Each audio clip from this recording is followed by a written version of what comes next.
顔をし合って革命のちぎり誰にも邪魔させるわけにはいかないから Hello everybody and welcome to Paragade Oops All Anime, where we watch a bunch of old anime and see how we feel about it. I'm your host, Joe, and of course I am joined by Bran here. Hi Bran. Hi everybody, how's it going? So we're still in the thick of Death Note, aren't we? We are getting to the thick of Death Note with a double C. You know, all right. So we got a bit of our little check-ins. We got a little housekeeping before we get into Death Note, because I need to buffer myself from this. What you drinking today, Brad? Water once again, thanks to Tennessee allergies, and I had a soda like 3 days ago, so my throat is a disaster. And I also haven't had water in like 3 days, so I'm drinking water. You're drinking water. You know, that's a big mood. I remember when I did go to Tennessee for like Chris and 2 seconds? Yeah, that's all it takes. Yeah, it went for like 2 seconds, and then we went to like a whiskey bar, and I felt so bad because everything just tasted the same, and I was just like, all I taste is burn. That's it. You're like, I wish I could taste any of the notes that you're telling me are here. Like, this all sounds really nice, but all I am is feeling this drink. I'm just feeling it, and not in the good way. Not in the good way. But, oh my god, I'm drinking more, Tennessee moonshine, but, drinking more Old Smoky, but instead of blackberry, I got apple pie this time. Triggered. Apple pie. Yeah. Yeah. It's pretty good. It's very syrupy, though. Like, like, really, really syrupy, and I try to cut it with like seltzer water, and that seems to help. But oh yeah, boy. One time I had apple pie moonshine, and I tried to cut it with a Fireball. What is wrong with you? Oh, I'm not finished. Butterscotch schnapps, and then I think for the hell of it, I like splashed in some Mike's Hard Black Cherry. And yeah, and you want to talk about like your throat feeling like it's full of Canadian maple syrup. That was me for the next 4 days. When you poured that drink, it like stuck to the ice cubes. Like, it was that sticky. It was terrible. I hate it. That sounds awful. It's the reason I can't drink Fireball anymore. It's not even really truly Fireball's fault. It's just like that drink that I made was just the absolute worst. So that is why today we have Bran drinking water and not the monstrosities I used to concoct.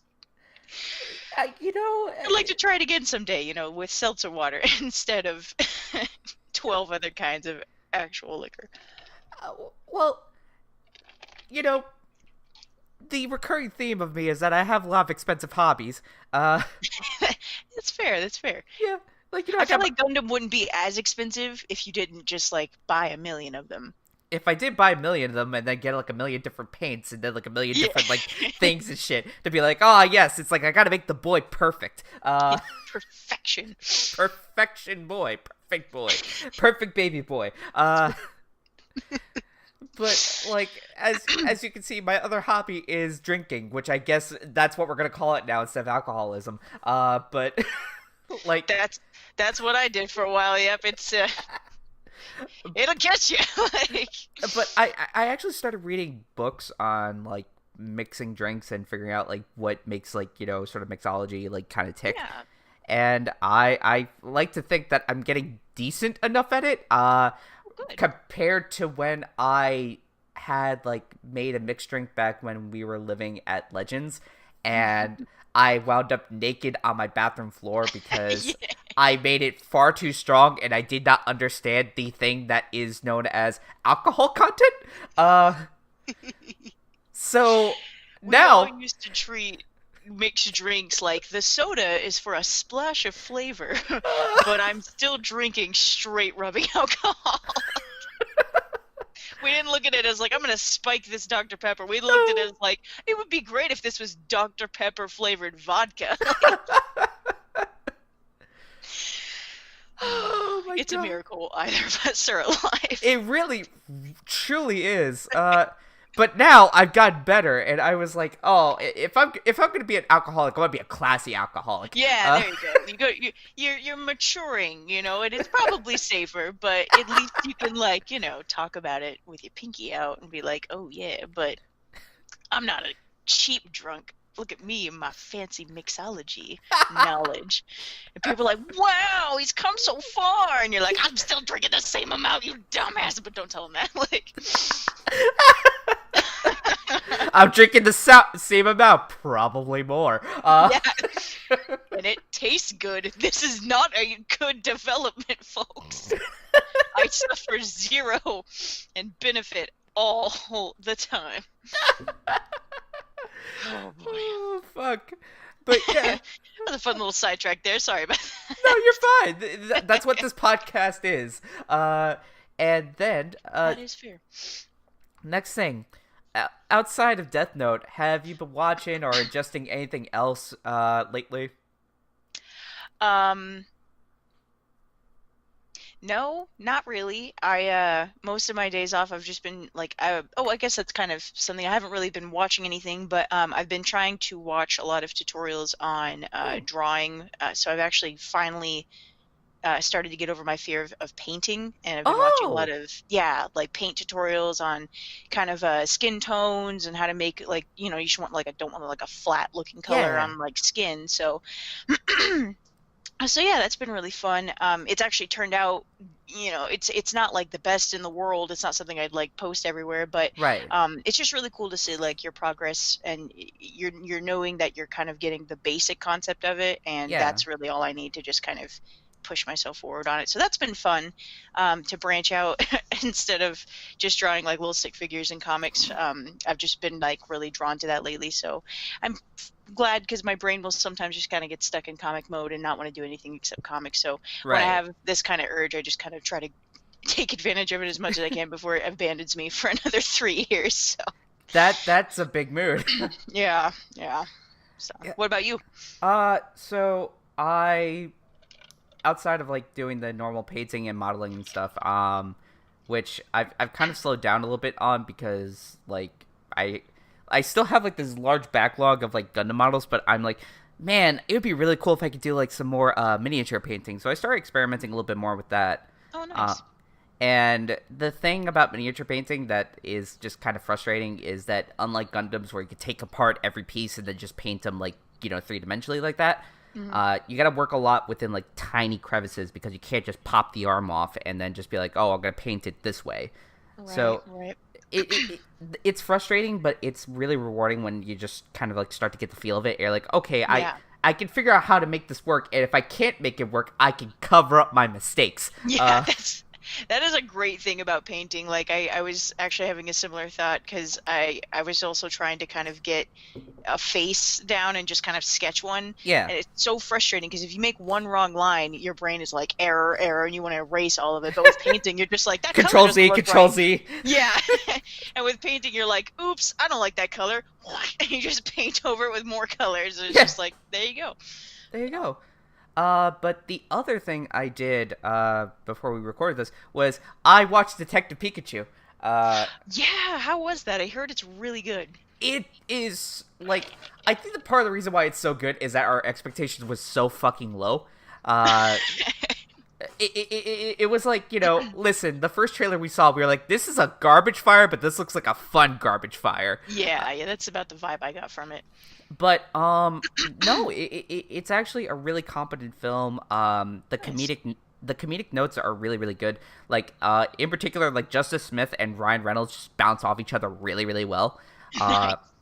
And Justice Smith, who plays the main character, I forget his name. It's some generic name, but he has this deadpan, the protagonist who doesn't want to be here, personality, and it's so good. It's so good, and the way he's able to convey that. But the main, I guess, not even, it is a criticism, but it feels like it's being directed by two different directors, where one director is we want to make a movie that's calling back to all the 20-somethings who are coming to watch this, and we also want to make a kids film.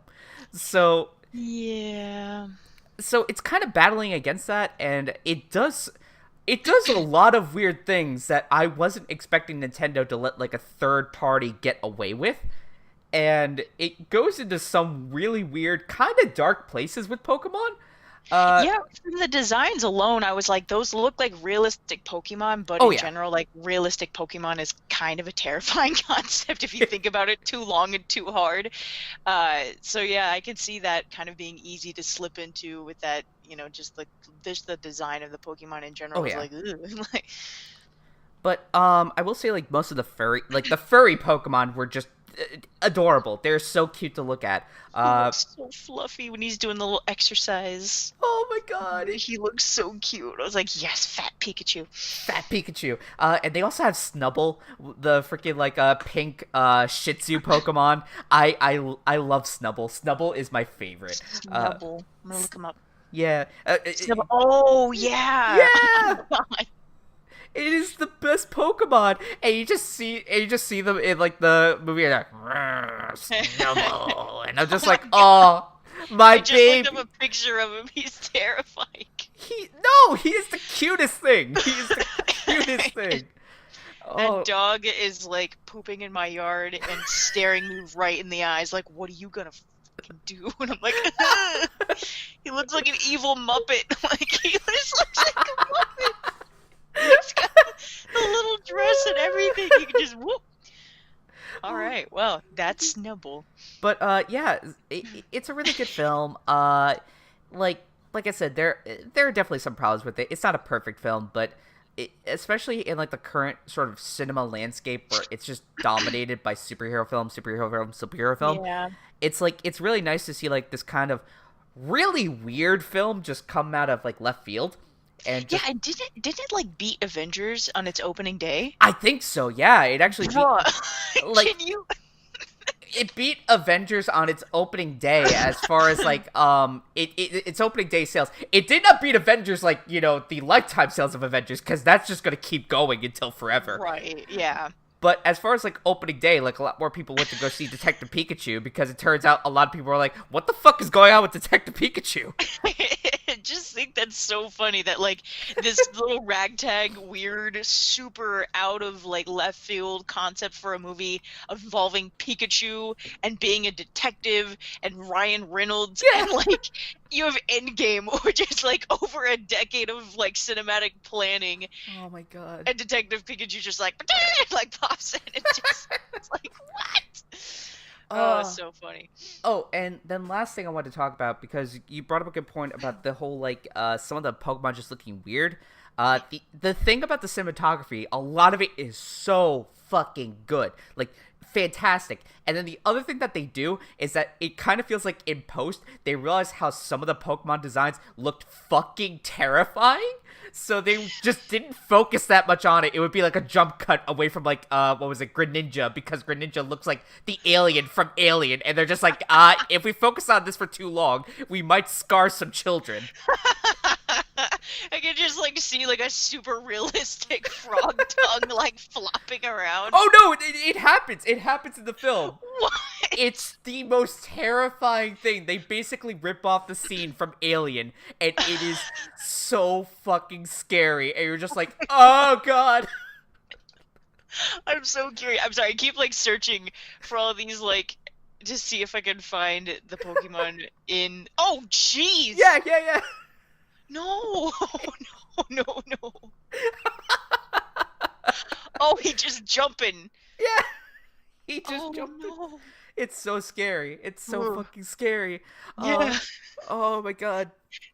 But Oh, I'm closing good, that tab. really good film. Really surprising. The other thing I would want if they ever continue with this like sort of realistic Pokemon thing, and that they did really really well in this film, is just give me like a 5 hour like Pokemon just in real life, because that was the other thing that they did really really well, is just Pokemon just, it was like Zootopia met like actual real life, and just Pokemon just interacting with people was just so charming and cute, and Aw. just seeing like how they all just kind of interact with each other. It's like you see like Yeah. a Machamp like just directing traffic, or you see like a Snorlax in the middle of like the street just sleeping. a lot of it is so fucking or the Squirtle fire brigade, where it's just like a bunch of Squirtles just like acting as like firemen, and then one of them falls over after like water gunning too hard. A's on his show, he's like, "Arr!" Oh my god, that's so cute. It was so cute. Yeah, that would be like a really cool concept if they do. I mean, I'm sure that they'll get like they've probably got some great profits from this movie with how much it just kind of actually came through. Yeah, I wonder if they'll do something like that in the future, because that's a really, really cool concept of just having Pokemon. Oh yeah. I mean, even if that's like the basis of the movie is just like having them be around, I'm sure they'll probably go for a sequel of some sort. Oh yeah, like so far the rumor is like they've already greenlit a sequel, because it turns out we were not expecting the fucking movie with the alien Greninja to do this well. And they're just looking at each other like, want to make another one? Like, Ryan Reynolds is down. He's always down. Like, he's always down. And anything. He's Deadpool. Okay. This is my last comment, I swear. But it really does feel like in this film, like the people who are making this really, really like Pokemon, but they weren't like, you know, so beholden to the fact that I feel like most comic book movies feel, where it's like if they make one wrong step, the fandom's just gonna have like their fucking head. It's more like they just really had their own vision of what Pokemon was, and they just decided to go with it, and that is something that I thought was really, really cool, and it shined through in this film, is that like they had their own vision of what a Pokemon world would look like. Right. And you know, that was honestly my favorite thing about the film, and the thing that just kind of sticks with me. And you know me, I'm like, you know, if you want to take this property and do whatever the fuck you want with it, then I'm more all for that than being like, you know, it is the word of God, we must make it exactly how it was written. Yeah, and it's cool to hear that, like, you know, when someone does go all out with a certain vision of like an already really well established you know, fandom or you know, just series in general, that they actually like don't half-ass it. Like, they're just like, no, like, this is our vision, we're going with it, and that's what really makes a good film, no matter how weird, I mean, or a good show, you know, no matter how weird the concept is. If you go all out with it and you execute it properly, that's what, you know, good filmmaking is. So that's good to see that they didn't disappoint with their strange super realistic Pokemon. You know, they're like, yeah, it's a little terrifying, the whole film's just a little dark, so we're gonna use this, and it played in well. I need to see it. My sister went and saw it, and she said she really liked it, but yeah, I should probably go see it sometime. Definitely. And last bit of housekeeping, next episode we are gonna switch to doing 3 episodes of Death Note, and then the later half will be me and my husband Mael covering 2 episodes of Code Geass. So part of the reason why we're going with Code Geass is the backup show now. One, there's going to be 22 episodes of like Death Note left, and we're only covering the first season of Code Geass because there was never a second season. Never happened. What are you talking about? And it kind of coincides where it's like 25 episodes versus like 22 episodes of Death Note, and we'll, you know, account for like when there's discrepancies there or whatever. But the other reason why is that Code Geass came out around the same time as Death Note, and it has a lot of the same themes and a lot of the same character tropes of like a bored genius suddenly getting god powers and doing vastly different things with it. Whereas one's a complete sociopath who just wants an excuse to murder people. The other one is a revolutionary leader who is going up against Nazis. So I wonder which one I'll root for. I wonder which one I'm going to like better. I wonder which one. Oh, God. That being said, Lelouch is also still a sociopath, but in a much different way. That'll reflect nicely, I think, once, you know, coming right out of Death Note and then jumping into, like, that kind of analysis and that kind of character. You'll be like, as opposed to, and then just, like, segue into it. As opposed to Light Yagami, who I cannot fucking stand. Lelouch is, like, at least someone who I would like to get a slice of pizza with. Which, I'm so sad that, like, now in, like, the newer cuts of Code Geass, they cut out the Pizza Hut, advertisements. What? Yeah, they were funded by Pizza Hut, and every time, in like almost every episode, I think in season 1, they ordered pizza, and it was Pizza Hut branded pizza. And Oh my god. and in Japan, they had this thing where if you ordered like a gajillion pizzas, you get this plush of their mascot, Cheese Coon. Oh my god, no. Cheese Coon. Cheese Coon. Hold on, I want to look him up. Cheese Coon. Code Geass. Wow. Yeah. Oh no! Yes. He's so cute. It's so cute. I want one. I really want a Cheese Coon plush. He's just like, ooh, woo, I'm cheese. Like, he's just hanging out. Oh my god. So yeah, that covers housekeeping. Next week, 3 episodes of Death Note, 2 episodes of Code Geass. We're gonna be talking a lot about radical centrism and still more sociopaths. So, Welcome to anime. welcome to anime. All right. Speaking of anime, let's go ahead and talk about some Death Note.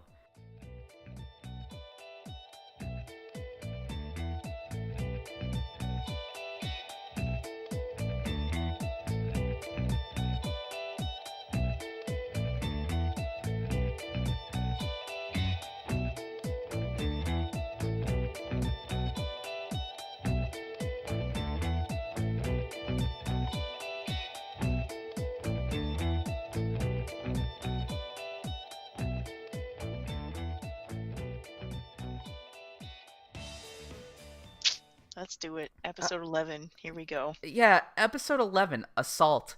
So it begins with the investigation team still talking about the disappearance of Naomi, and like I was already noting like, oh my god, they're still talking about this poor girl because they still haven't found a body. And yeah, That's actually a thought that I had while I was watching that. I was like, Light literally specified that no one would ever find her body, and I'm just thinking of like what an impossible and very hard task that is to do, Yeah.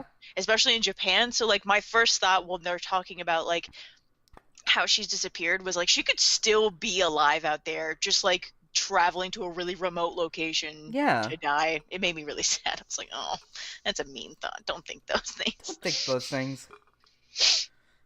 Oh my god. But Yeah. yeah, so they cover that, and then after that, there is Sakura TV broadcasting a message from Kira, totally Kira.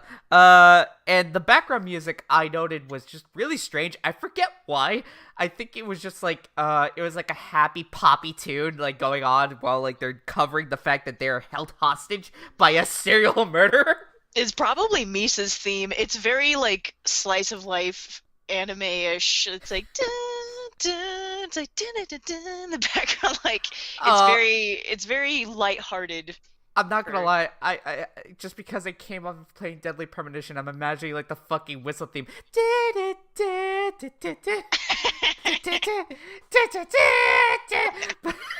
So The whole time. that's playing in the background, and Kira's like, "Hey, yo, I got this whole TV station held hostage. You want to go ahead and tune into like this other channel to watch this guy talk about Dog I'll Expo?" prove it, and then just dead. Like, Yeah, so like it just changes the channel, and there's this dude talking about a dog expo, and there's just happy dogs in like the corner of the television screen. And you see this man dead. and Shivas are like, no, he's dead. The Shibas don't care. The Shibas are also sociopaths. The Shivas are like, we're in charge now. And they like grab the microphone. You see It just takes over the plot of Death Note. Like the you see the Shiba newscaster just like trying to bite his foot, just like Yeah. I was born with no name. Yeah. I'm invincible to Kira. Oh my god. Actually, side note, can you kill animals with the Death Note? Animals don't have concepts of names. Yeah, I don't think you can, just specifically because the Shinigami like go around killing humans specifically, but that's a really sad thought. It's a really sad thought. You just see a Shinigami just killing like just a bunch of dogs, and you're just like, what do you have against them? What is wrong with you? They have shorter lifespans anyways. You're just like, I just love killing. Like, oh god. Oh god. So, during this time, like, L is instructing Watari to just basically change it for him because apparently he doesn't know how to use a remote. It cracks me up how much Elle is just like, Watari, do this, Watari, do that. And I'm like, you are such a Batman. And like his butler, it just cracks me up. I really honestly wonder most times if they base Watari like off of Alfred because he just reminds me of him so much. Yeah. But, the other thing is that while they're playing this message, I love how like this Kira is like, you know, like you can go ahead and talk shit about me in your private life, but the moment you talk public, I'm fucking coming for you. Don't you show up in my mentions. Yeah, like that was honestly, it made me kind of think about like how our society is now and how social media just literally controls the news. Yeah. And how, you know, there's bad information can spread, and whoever like controls social media like has a really big influence on us.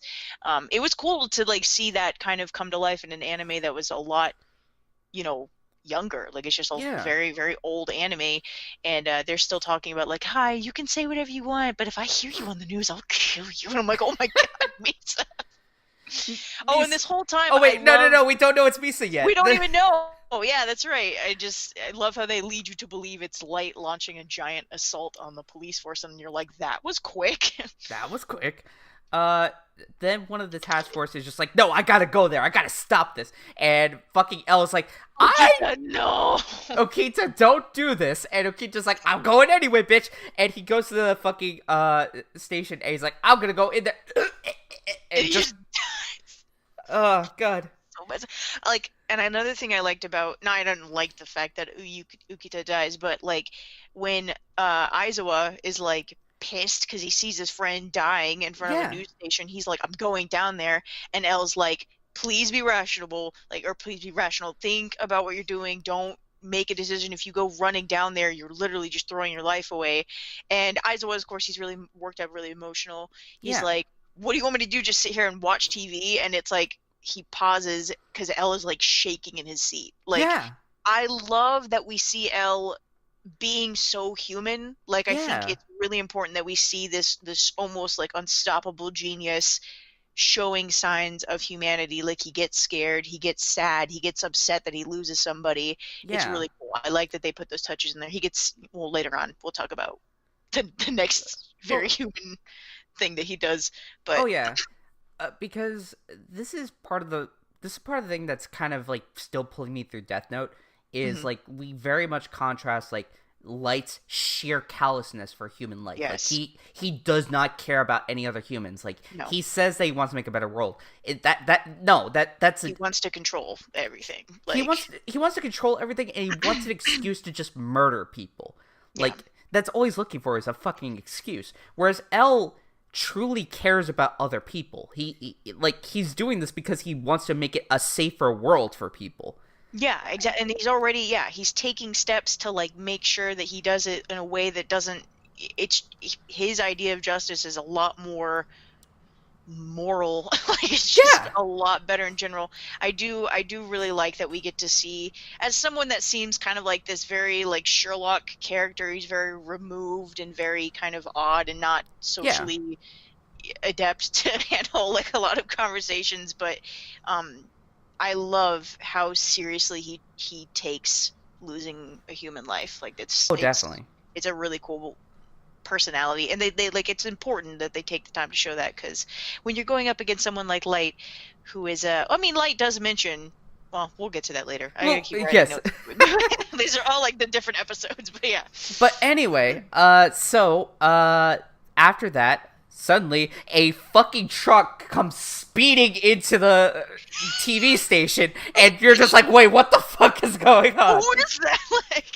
And then you see Sachiro just come out, and he's like, I'm gonna go ahead and shut this thing down. And he definitely does. And he just, like, holds up the broadcast station, and like, what do? He's gonna kill us if we don't keep broadcasting this. He's like, well, you're gonna die anyway, because I'm gonna fucking shoot you if you keep glorifying serial killers. Bruh, that was such a cool scene. Like, I totally forgot. Like, I love this episode a lot, but it's kind of transitional in my head when I remember it. sort of just kind of like, yeah, and then like Kira did a thing on the news and Yeah. it wasn't.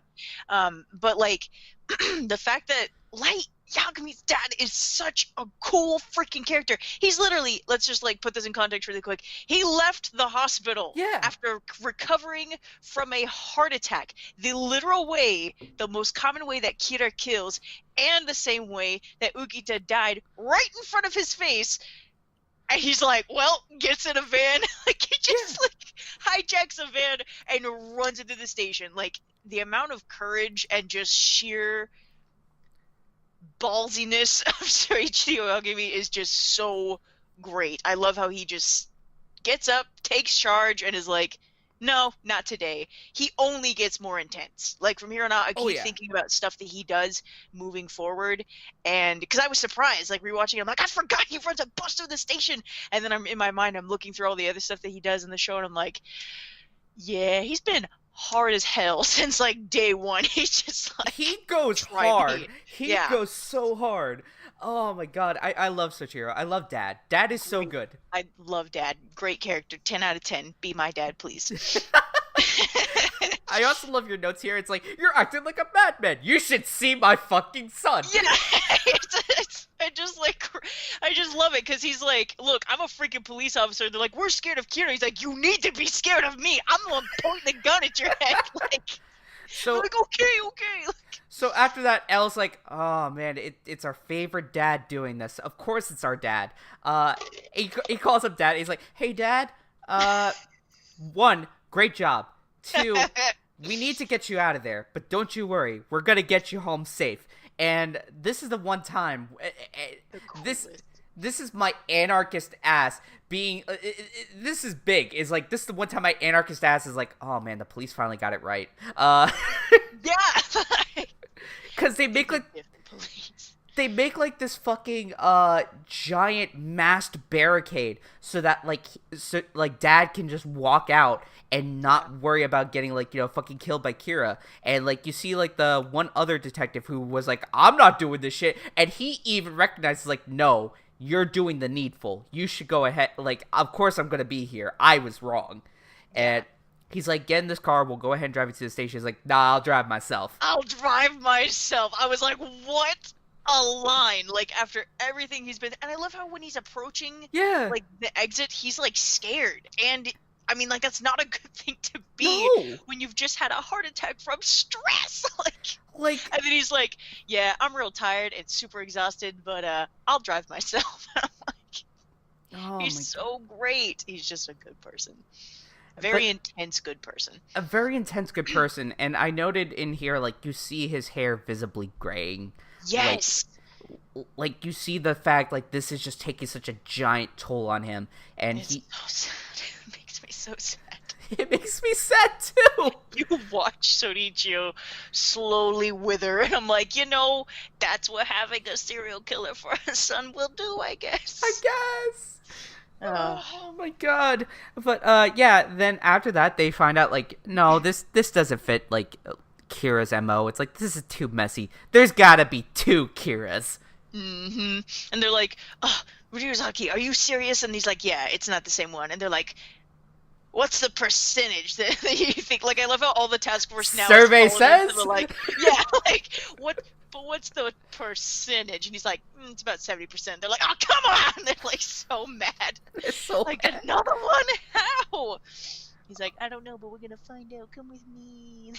Oh my god.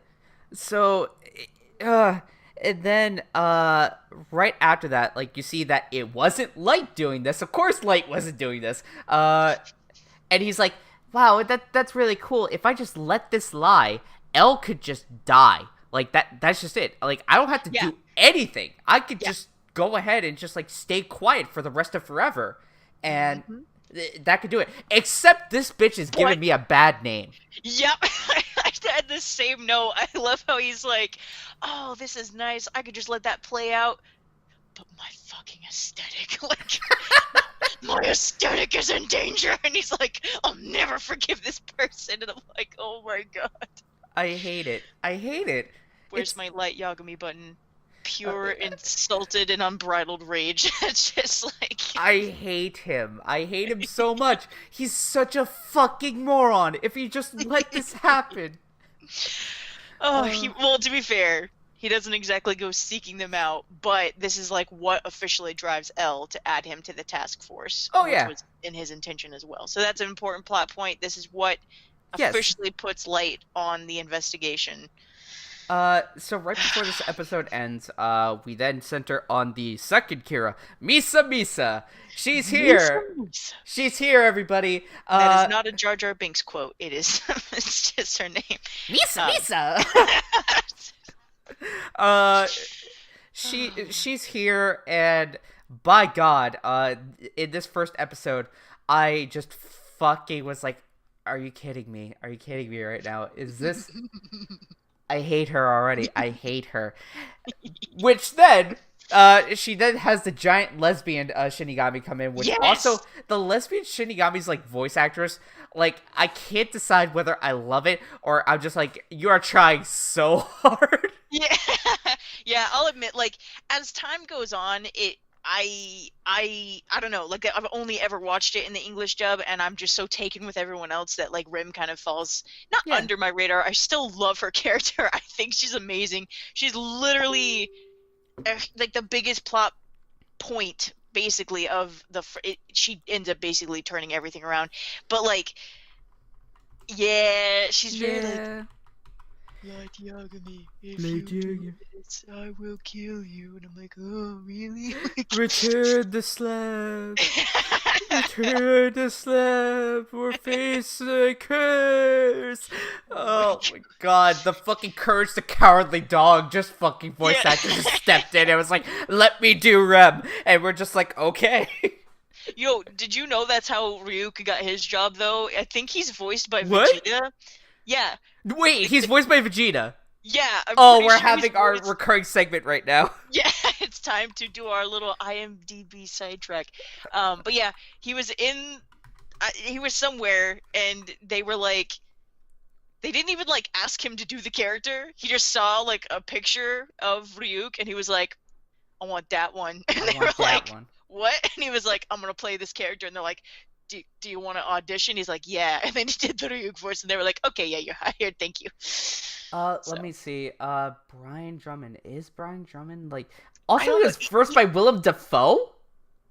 What? Oh, yeah, Willem Dafoe is in the fucking live action, which I thought was a great choice for him. Like, I think... Yeah, no, that's... Green Goblin's voice playing Ryuk, like, that's just brilliant, but... Let's see. Yeah. I could have sworn he's either Vegeta or he's... Piccolo? He's someone really prominent from Dragon Ball Z. Oh, if he's fucking Piccolo, I'm just gonna lose my ever-loving mind. Let's see. No. Good one. Wait, he voiced Wolverine in Weapon X. Okay. Yeah, so many. That was on one of the facts on this, like, 107 facts about Death Note I watched the other day. They were like, yeah, a lot of people from Death Note also play, like, X-Men characters, which I thought was funny. I'm okay with this. Let's see. Okay, I don't think... I found him. Brian Drummond. Yeah, I don't think he voiced, hold on. Oh, there he is. Okay. Yeah. Shows... Oh shit! He voiced cloned Vegeta. Oh, maybe that's what it was. Yeah. Yeah. Let's see. Who else? He voiced Zeb. Zeb, our most our most prominent one. Oh God, I love. Dude, he's right here at the top. It's like known for Dragon Ball Z as Vegeta. I hate this. I hate this so much. Let's see. I want to see if there's any other ones that I can recognize from here. Barbie Princess Charm School. Why is this a trend? He voiced Kyo from Yakety Yak. He voiced the pineapple. I'm so happy.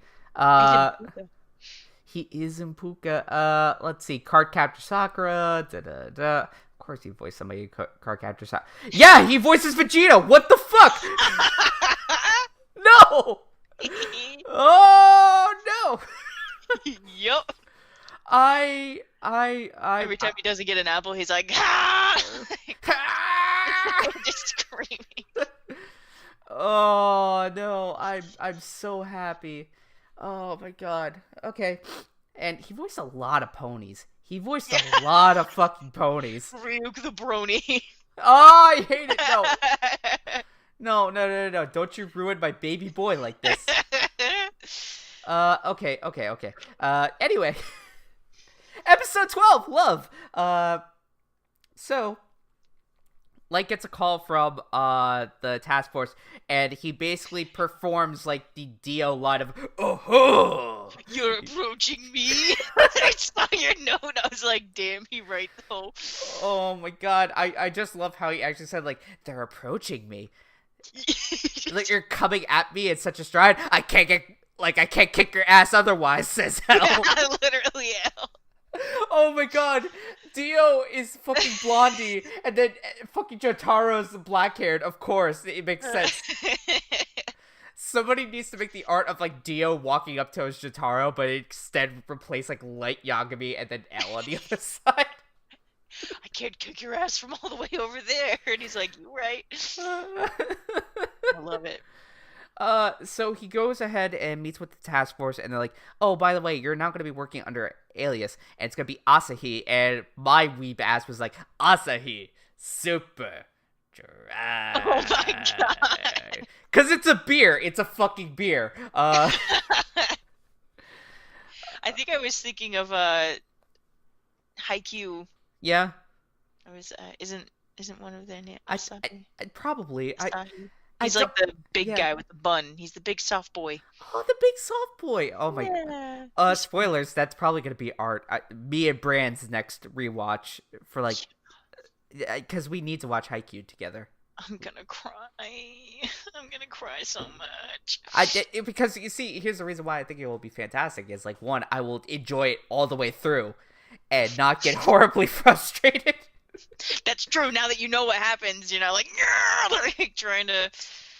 Oh god. Well, I know what happens here. Spoilers. Light dies. Everybody knows Light dies, and I'm waiting for it to happen. It's just that like the wait is so agonizing. Yeah, you're just like, when will this boy be gone, please? Will this boy be gone, or like just like, can I get the L show, please? Just. And then, like, the two babies come in, and you're like, not those ones! Like, not those! Not you!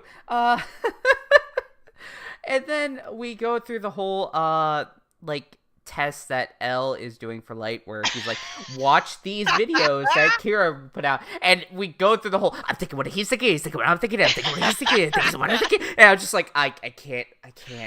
The dialogue when he, there are, like, these episodes that we watched have so many like just classic good lines that I remembered like so well, but he's watching him and he's like, I don't know, should I respond like this? Should I respond like this? And he like looks over, and as soon as he sees Elle's face, he's like, damn, it's a test! And then he like said whatever he wants. And I was just like, what do you think about that, Light? And he's like, oh, I'll tell you what I think about it. Oh, I love this dynamic. I'll tell you what I think about it. And I love that Light's whole like reaction to this is like, it's so mediocre. God, I can make so much better with my Windows Movie Maker skills. I'm just like literally imagining Light Yagami with the skills I had in like 8th grade with Windows Movie Maker. Oh my god. Just be like, make it. I love how he's like, oh yeah, I could put together a note for Kira. Hypothetical, of course. And he's like, ha, and they're like, ha, just looking at each other. Just looking at each other as he keeps repeating the words of O.J. Simpson, if I'd done it. God. Oh, man. So after that, they're just like, well, we gotta respond to this fake Kira. If we're gonna respond to this fake Kira, we gotta make a real Kira. And they make this whole video, and Light is like, yeah, like, I'll go ahead and advocate for your death, L, because that's what Kira would do. Ha ha ha ha ha ha, go die in a hole, you fucking prick. Shinichio's like, oh, I really wish you'd stop saying that if you were Kira. It just makes me uncomfortable. And Light's like, sorry, Dad. And Elle's just like, Jesus Christ. Like, Jesus when will he fucking be Christ. behind bars? Oh my god. So after that, they put out the video of the real Kira, and it has sparkles all over it too, which was so fucking on brand for Light Yagami. I'm literally glimmering. I'm literally glimmering. I'm Edward Cullen in Twilight. And she sees this video, and it goes to her room, which I noted was such a fucking aesthetic. Like, she has, like, so much plastic crap, so much weird crap in her room, and I'm just like, it's my room! She really does have, like, I know she's, like, a model, and she, like, has to, but she is, like, it's one of my notes later on, but she's really the Lolita Goth that we deserve. Like, she just will never disappoint you aesthetic-wise with her, like, black lace and blonde hair. She's just like, dun, dun, dun, dun, dun, I'll kill you. I'm like, what? Like... Oh my god. I think it was a good thing, like a nice aesthetic for them to go for, because she has to kind of like play into the theme of the show, but also her character is just not dark and demeaning. Not demeaning, it's not dark and brooding or anything, Yeah. you know, she's just kind of like happy and peppy. It's a fun contrast that, like, I forgot how much I enjoyed last time I watched this, because... It's really good, and then after that, she watches the video, and she's like, oh my god, my senpai noticed me! And she's like, I gotta make a video right away, and she... Serial killer tapes our texts, right? Like, this is fine, and Rim's just like, you dumb bitch. Like, you dumb bitch, I love you, please, honey. I love you so much. So she makes a video response, and she mentions Shinigamis, like we'll show our Shinigamis to each other, and this was the part where I initially reacted with, like, L's acting really out of character, cause he fucking screams. He's like, he loses his shit the moment he's like, wait, you'll show your Shinigamis to each other? He like raises, he does like an R2-D2 scream. He just falls out of the chair, and they're all like, holy crap! And then he's freaking out, and he gets back in his chair, and he's like, and then Light starts talking, and he's like, and the Light's like, if we think about this rationally, blah, blah, and he's like, okay, I'm back to being annoyed and I hate this kid. Anyways, back to being rational, because... No, I just love, it's like, Light just needs to talk for at least 5 minutes, and he's like, alright, like, my level of rage is overcoming my level of scaredness right now. It's like, okay, you could stop running your mouth. But I'll take this investigation back. Thank you very much. But the one thing I want to note about this, and this is gonna relate to the reason why I really, really like L, is that up until this point, he's dealt with just, like, serial killers, and I don't mean to diminish that, but he's just dealt with, like, normal, like, just human serial killers. And he's now confronted with, like, actual factual evidence that there are just gods, that there are just fucking gods that exist there that just kill people for no other reason.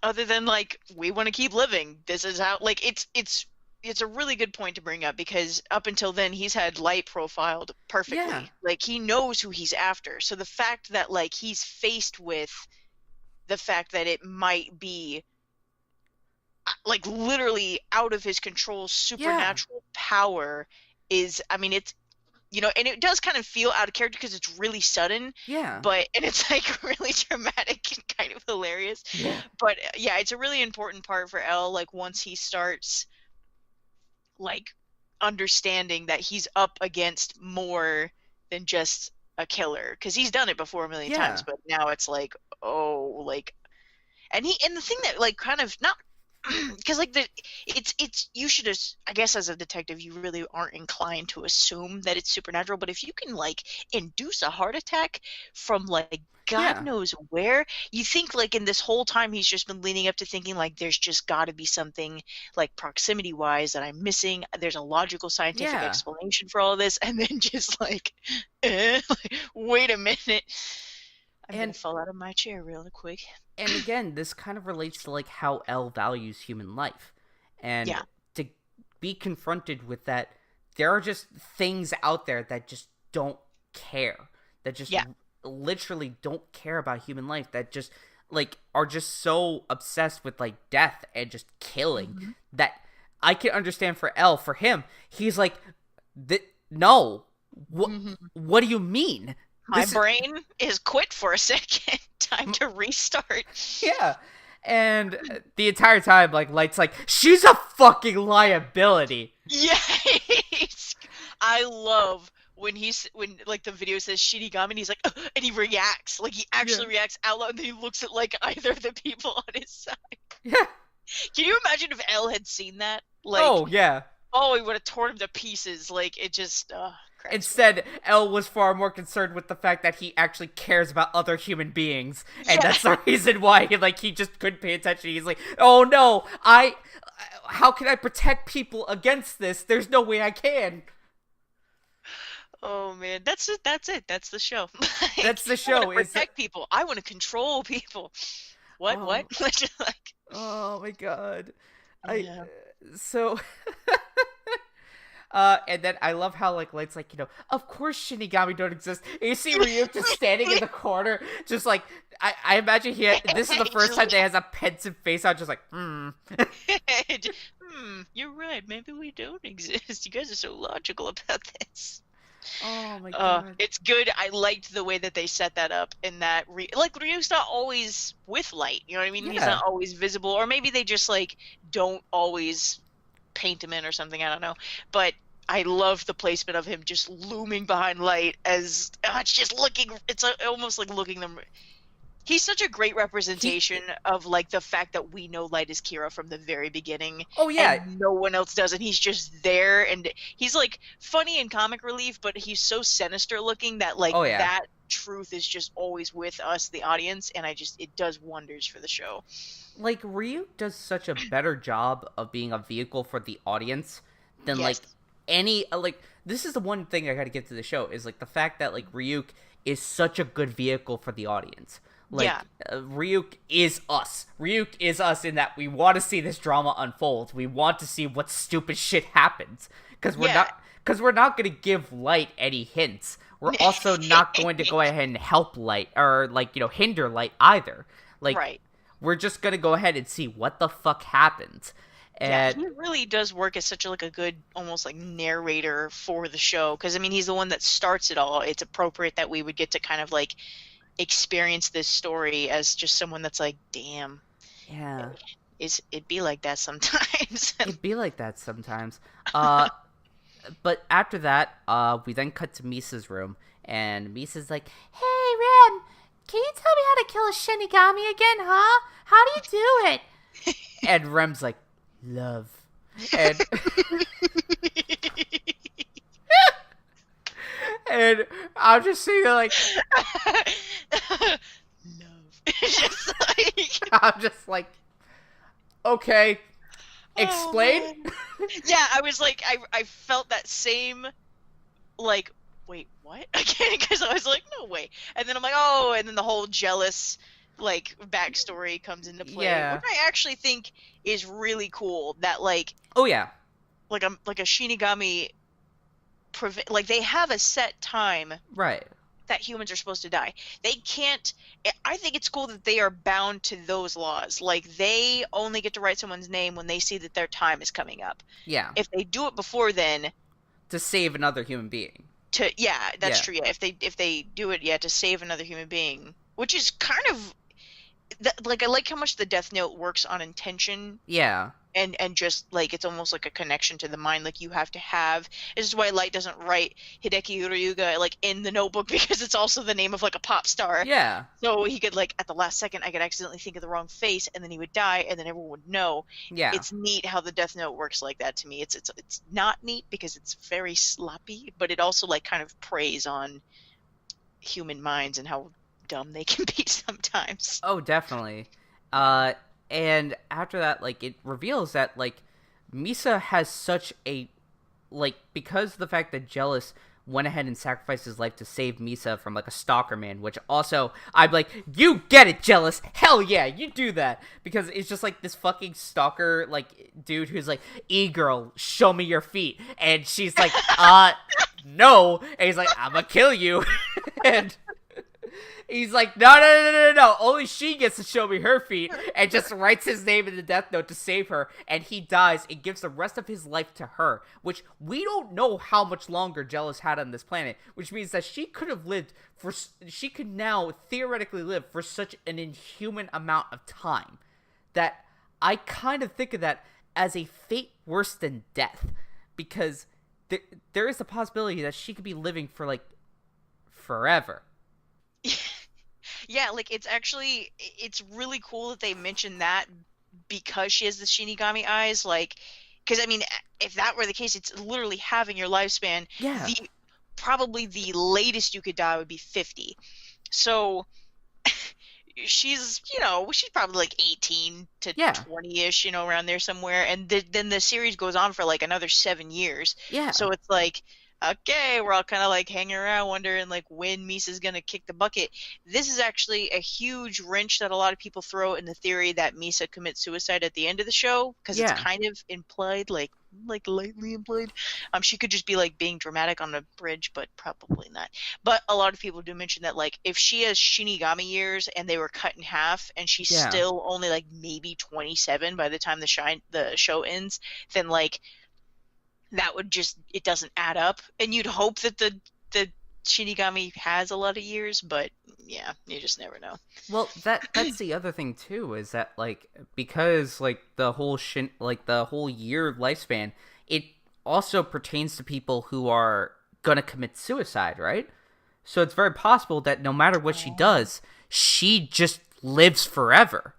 Like, no matter what, all of her suicide attempts are just going to fail. Oh, that's a really sad thought.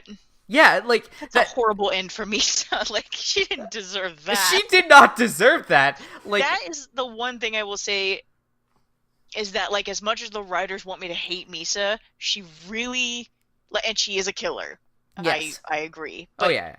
Her beginning and her motivation was pure in my mind. And secondly, I just don't think she deserved anything that happened to her. Like, I don't know, maybe that's just me not giving her enough, like, intelligence points, but I just feel bad for Misa a lot. Intelligence points, like a fucking RPG. Yeah, like, you look at Misa and everyone's like, no, she knew better, blah, blah. I'm like, I don't really think, like, she did. She knew what she was doing was wrong, and she was killing people, but, like, imagine, like, your parents... is that coming up in the next episode? Is that covered? Oh, no, it came up in this one. So, okay.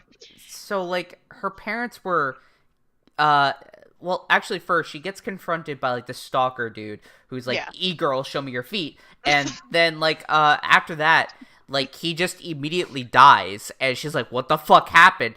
Then goes home, and then her parents get killed right before her eyes. Like, she's already in a bad mental state.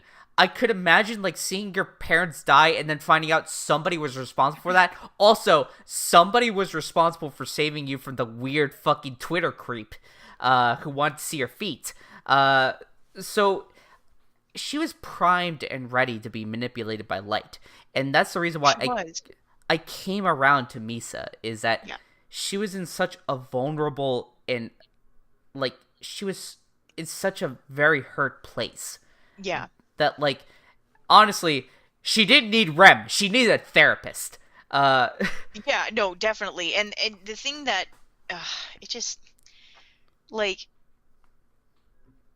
she really, and a lot of people want to say, like, she's responsible, she needs to have, I mean, and she definitely does, like, deserve some sort of punishment, but, like, she wouldn't have been half as dangerous if Light had not gotten a hold of her. And she searched him out, so that's... take it or leave it type of situation, but it's still, to me, like, Light's the ultimate mastermind. He's definitely the ultimate bad guy. He definitely deserves the ending that he got. I feel like he deserved a lot worse, but Misa just, like, by the end of that show, she is just so sad. I just feel so bad. I feel really bad for her, and it's like, at the end of the day, it's like, I feel like she should be punished for her actions, but much in the same way that she should be punished, but also get help. Like, Yes. she should be put up in, like, a mental facility rather than, like, a hard prison. Yes. Like, I agree. Like, I believe she should be punished, but she should be punished less severely than Light. Like, Light should just be strung up on a cross and just, like, don't let him have that traumatic ass death. Okay, He needs to be shot in the head and buried in a ditch. No, I want him to live forever too. I want him to suddenly just live forever, but at the same time, just also, like, by living forever, he is just, like, sustained by the bare minimum of life and suffering for all of eternity. Like, that's what I want him to have. I am so excited to get to the end of this show and the theories that they have, because you know how, like, the Shinigami say that, like, you can't go to heaven or hell if you use the Death Note? Yeah. A lot of people think that that's where Shinigami come from, is if a human uses a Death Note, they go to the Shinigami realm and become Shinigami. So there's a scene that they cut from the very end of the show, or I guess maybe the beginning. It's called Relight. Like, it's basically a shortened version of Death Note, and it starts off with Ryuk, like, talking to the Shinigami, who everyone thinks is Light after he dies. But he, like, finds Ryuk, like, he's been looking for him for a long time, and throws him an apple, and he's like, tell me your story about the human world. And he's like, okay. And they, like, get this, like, look, and a lot of people think that it's Light. But yeah, he does deserve the life of a Shinigami. He deserves to eat, like, bell pepper looking apples and just, like, be cursed for eternity. But oh my god. Actually, that sounds like a good idea to cap on, like, once we do complete Death Note. Maybe we should just watch the two compilation movies, right? I think so. Yeah. I'm fairly certain they're on Netflix now. Oh, really? Yeah. So wait, you're not talking about the live action, right? Like, just no, the compilation movies where, like, you know, he tossed the apple to him, because I was reading Death Note wiki and I wanted to find out, like, where I could find this shit and what other Death Note shit we could watch after this, because you feel me. Like, there's also a cutscene that I know why they took it out, because, like, some of the animation was used, like, in the final, like, most iconic scene of Death Note. But it's such a good scene, and I, like, every time I would, like, make someone watch Death Note, I'm like, pause, okay, I'm gonna look this up on YouTube. I would, like, pull it up and watch it. But it's so good. I don't know if it's maybe, like, added in in the recap, because it's gold. I love it. The voice acting is great, and Light Yagami is at his scariest, I believe. Like, in that moment, I've never been scared of Kira, but, like, when he starts getting that look on, like, once we get a little further onto the show, he's got, like, those red eyes and a crazy, like, weird, inhuman smile. I'm like, oh, you mean Griffith? Yeah, like, there he goes. There he is. Yeah. Oh my god, we should watch Berserk.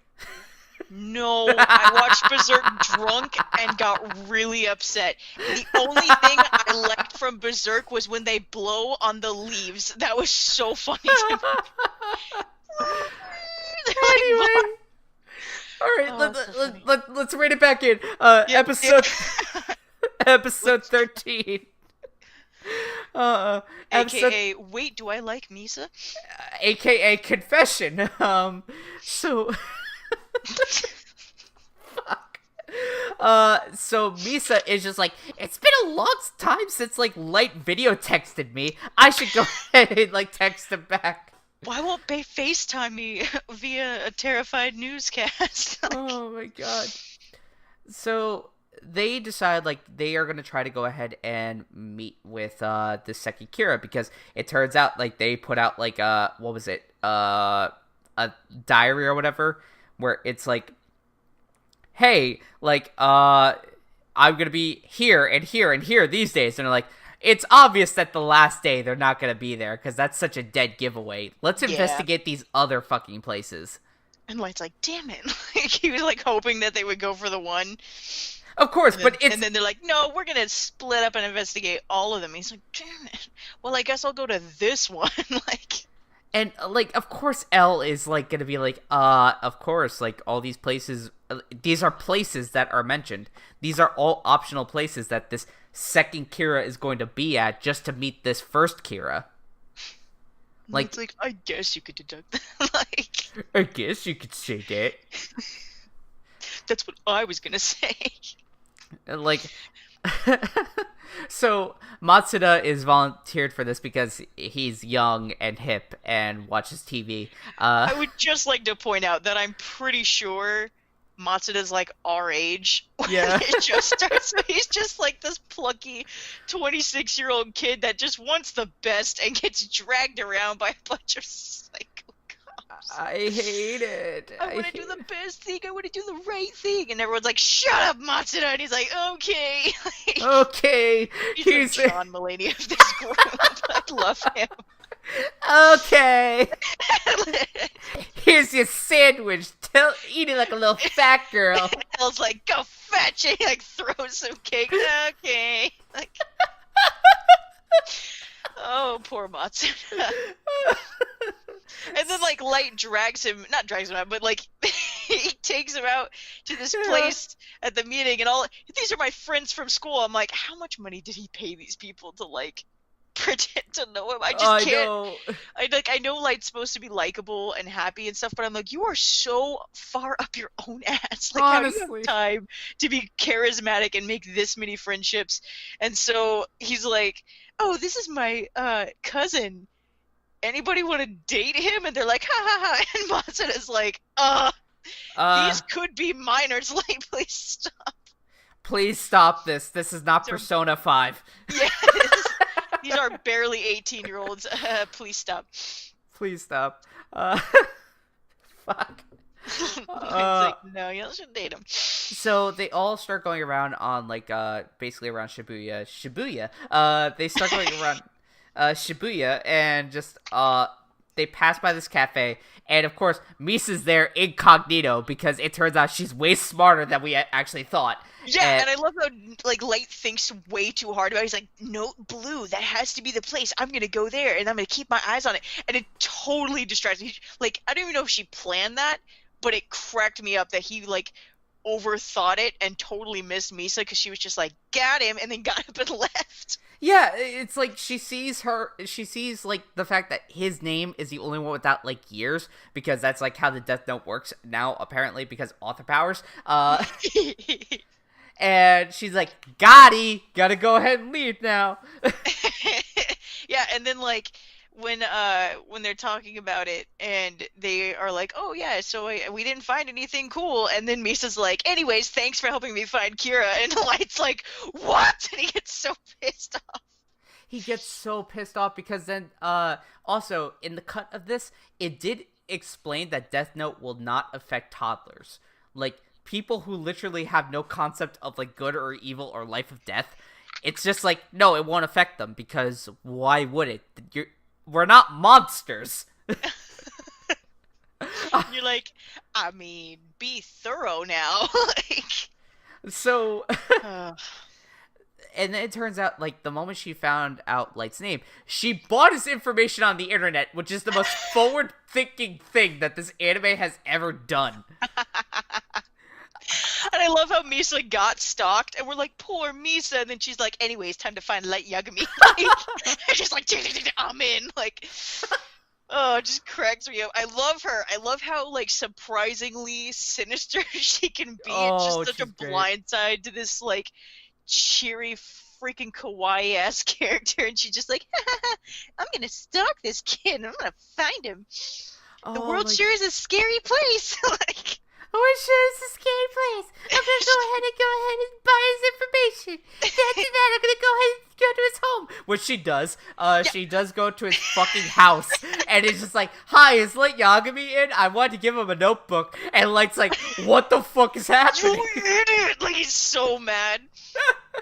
Oh my god. And then, like, they go upstairs. Like, okay, and then also, I wanted to just kind of, like, swing back to the beginning of the episode because I love how savage, like, Yagami is with his sister. Like, because they're like, wow, you got back really late. And he's like, I can't let anybody know that I'm working on the investigation. He's like, yeah, I was just hanging out with my girlfriend. And Sayu's like, girlfriend? Blah, blah, blah, blah. And he's like, yeah, why don't you look for a boyfriend? And she's Okay. like, My rebuttal to that, because I had the opposite fucking reactions. Like, I don't know, Light, maybe your sister's gay. Maybe she's got a girlfriend. Get bent. Sayu's like, I'll steal your fucking girlfriend. You don't shut the fuck up. Oh, she would. Oh my Oh, god, she man. would. Sayu is a little badass. Like, I really like Sayu. I feel... I want the spin-off of Sayu. I want...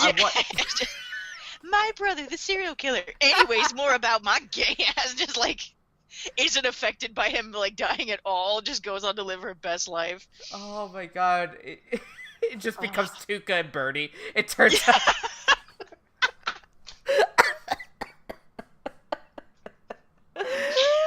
How did we make these giant leaps? And people are like, what? Like, I don't think anybody could have anticipated that, like, we'd be talking about Death Note and then the latest Netflix show, Tuca and Birdie in the same sentence. I hate us. I hate us so much. So, she shows up at their front door. Talking about notebooks. And is like, I'm here to return this notebook, and Light's like, you fucking moron, and brings her up to his room, and he's like, so you know I'm Kira, and she's like, yeah, it wasn't that fucking hard to figure out, honestly. Yeah, and then I love how he sits her down, and they have this kind of, like, staring contest for a second, and she's like, ooh, and he's just, and finally he's like, so what do you want? Like, what do you want from me? What's your motive? Blah, blah, blah, blah, blah. And she's just like, can you make me your girlfriend? And he's like, what? Like, he gets so I want to blindsided. say, as a gay, non-binary person, my note here was, God, heteros are fucking weird. Like, and that is Rim's thought the entire series. Just like, I also love that. you I also love that Ryuk's over here just, like, fucking having a field day with this. Oh, and I love when Light is like, how did you find me? How did you pick me out? How did you know it was me? And she's like, oh, you're the only one whose lifespan I couldn't see. That's a rule, didn't you know? And he just looks at Ryuk and he's like, haha, no kidding. Even I didn't know that. And I was just like, I really can't count on you, can I? He's like, you got nope. That right. I just pay rent. I live here. I just live here. I just play Mario Kart when you're not home. So I call Yoshi. I call Yoshi. You know he be Waluigi. He is Waluigi.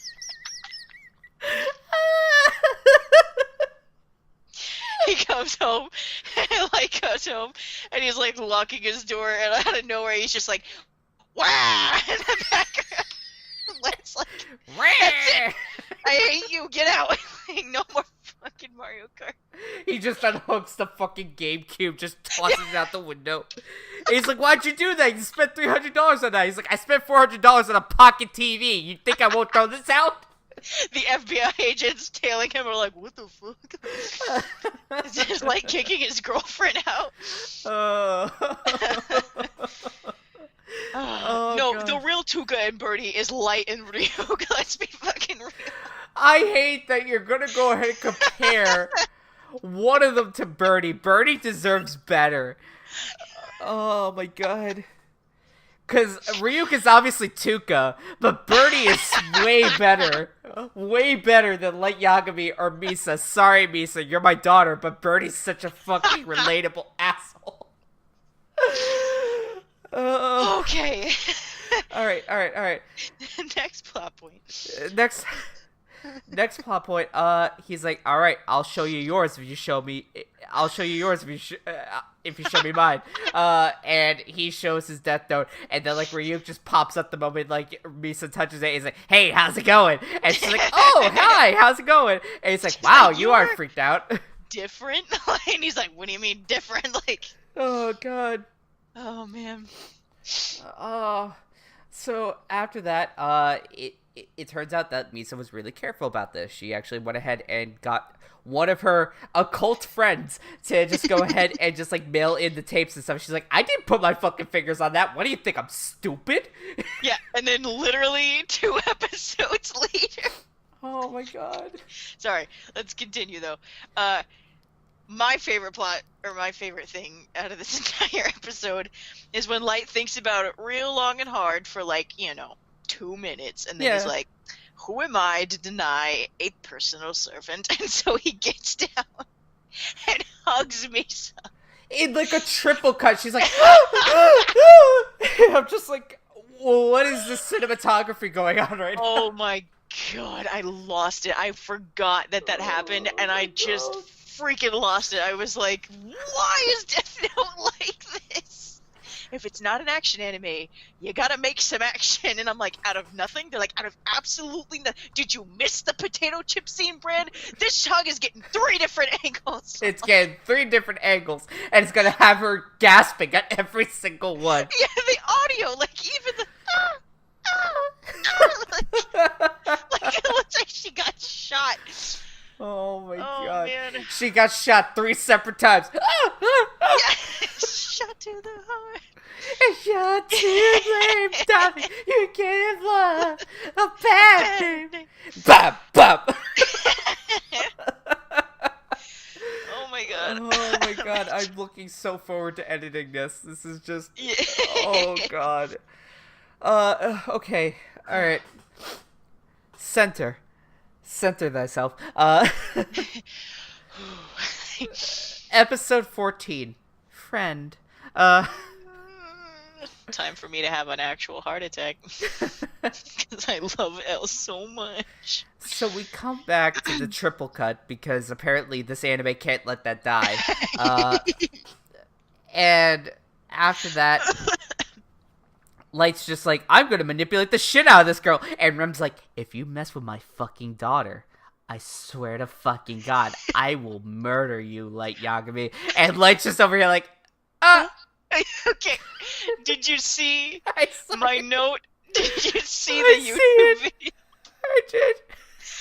Oh man, I just Wait, like... I need to look. Cam. Bitch, I hope the fuck you do. You'll be a dead son of a bitch. I tell you that. That is such Rim energy, like... I hope like- the fuck you do. You gonna be a dead son of a bitch. I'll tell you that. Like, the fact that Light is just like, I'm gonna date other people. And, like, the one demand that Misa has is, like, I don't want you to date other girls. If I see you with another girl, I'll kill her. And he's like, oh, wait. And then he's like, I think you're forgetting that I have your notebook. If you don't obey me, I'll just kill you. And then Rim's just like, do it. And he's like, oh, wait, wild card Rim over here. And she's just Oh my like, God. yeah, that's my dumb bitch. If you touch my dumb bitch, I'm gonna kill you. Oh my god. I look at my notes here. I'm like, what if Light is Polly? We don't know. And then when Light was talking about Elle, like, Misa was like, oh, Elle sounds like a really cool dude. I'm like him instead. Yeah, literally. Okay, and then, like, I love how later on Elle and Misa do get pretty close. Like, Oh my god. even though she's definitely the second Kira, he's just like, I'm eating cake, and she's like, get that out of my face. Like, they're just like they're like a cute little duo over there. I hate it.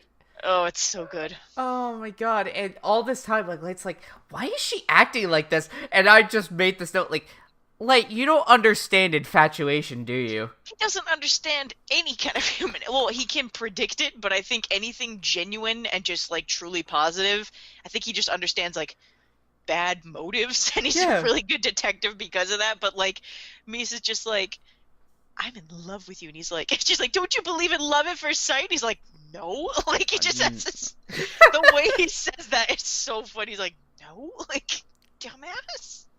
And Rim's like, I do, Misa. Oh my god. So, so he Googles Misa, I'm sorry, he gentles Misa after their meeting. Gentle Japan, which I love all the off-brand shit in this anime. Hilarious. And Ryuk is just here just eating fucking more apples, just like, this is the best shit I've ever seen. Oh my god. And then after that, Elle is just like, well, I it's like either I stay here or Or I just go ahead and try to go ahead and get ahead of this. But anyway, so he is talking to Light and be like, what would you do in this situation? And Light's, of course, reenacting O.J. Simpson, like, if I done it. That's just Light's character. If I'd done it, like. If I'd done it. And Ryuk is just like, ho ho ho. Yeah. And then after that, Elle's like, you know what? It's rare that I meet someone as intellectually stimulating as you.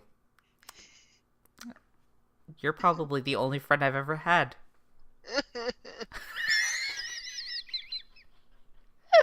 That's not funny! I'm so sad. This is the worst part of the whole freaking show is watching Elle. Okay, but I love the swing because, like, Elle genuinely, this is the difference between Light and Elle, is that Elle, like, can genuinely feel things, and then he's like, I feel that you're the only friend that I've ever had, and Light's like, that's cute, anyways, I'm gonna keep walking, and Ryuk's like, hey, did you hear that, buddy? He said he called you a friend, and Light's just like, and if I plan this, and if I plan this, and I'm a serial killer, and I'm gonna do this, and he's just like, okay, and even Ryuk is like, even Ryuk is like, yo, that ain't cool, buddy. Yeah, he's like, you didn't even, like, give him a hug? Like, Ryuk's, like, feeling bad for Elle. Yeah. But then, if we're done with episode 14... Oh, wait. No, we're not done yet. Because then Misa comes over here, not respecting any human personal space, and just tackles Light out of nowhere. The thirstiest fucking girl that I've ever seen. Just like, Light! Give me your dick! Give me your carrot dick!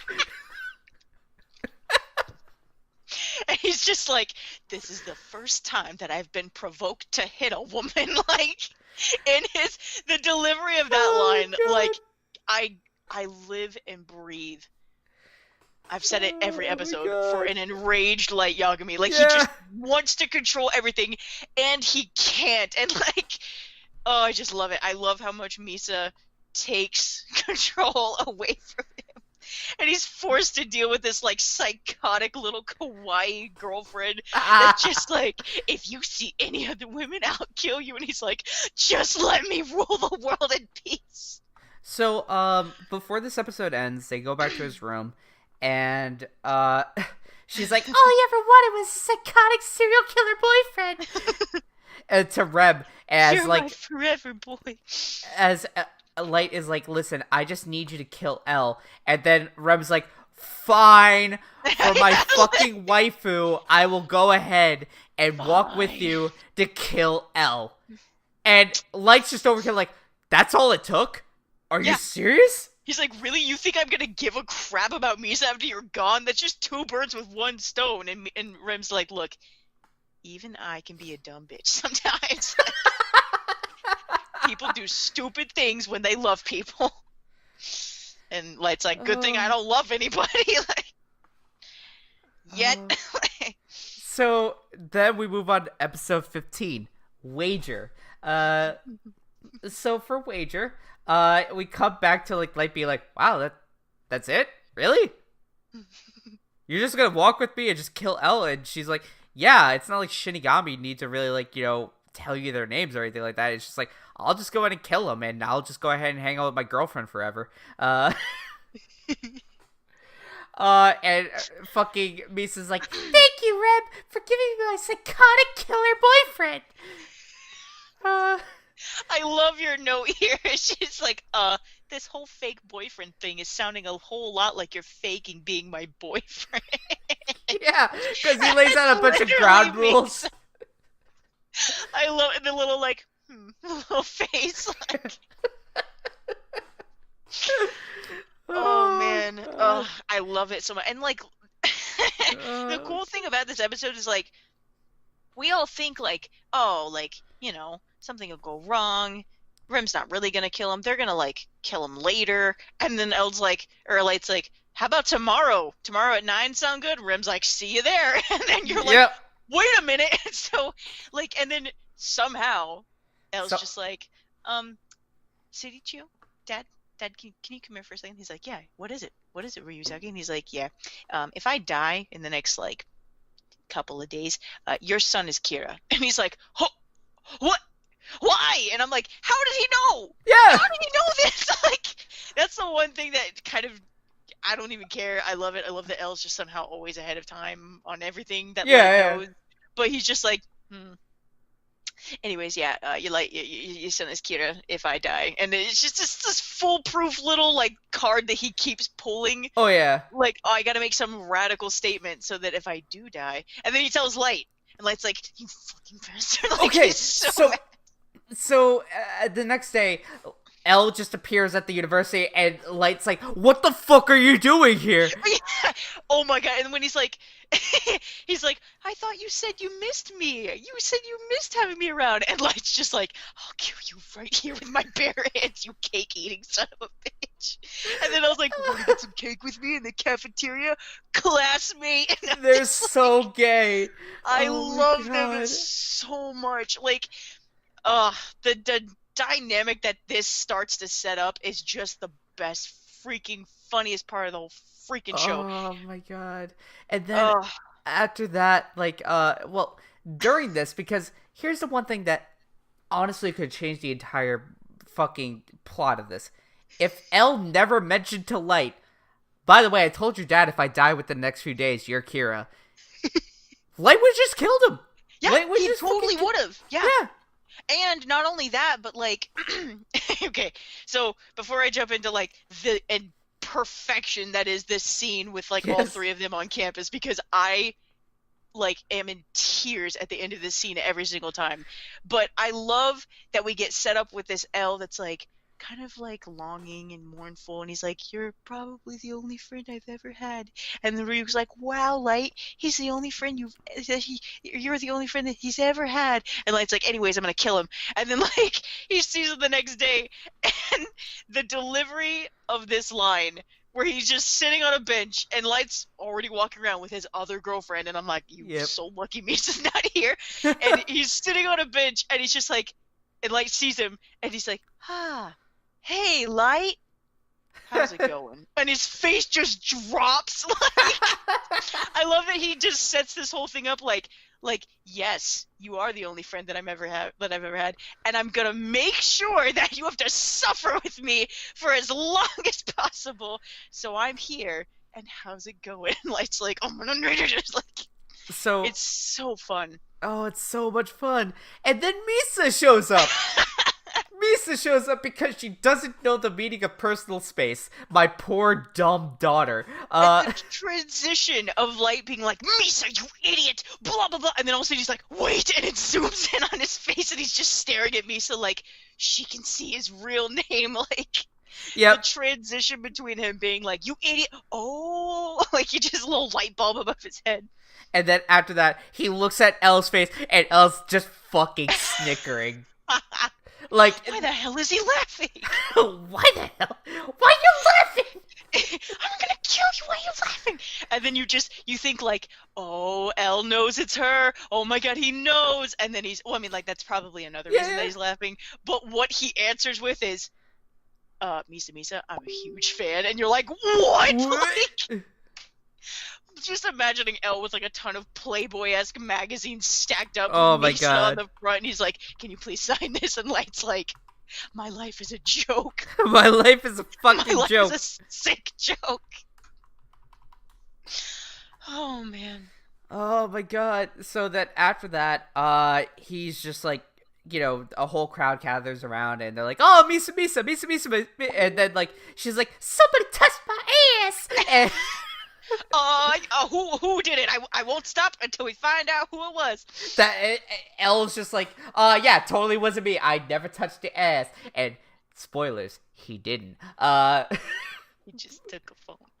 He just took a phone, and that becomes really important later on, because then after that, Misa gets taken away by her agent, and Light's like, all I need to do is call my fucking fake girlfriend. And then after that, like, Elle is fucking dead. Gives a call, and then it's like,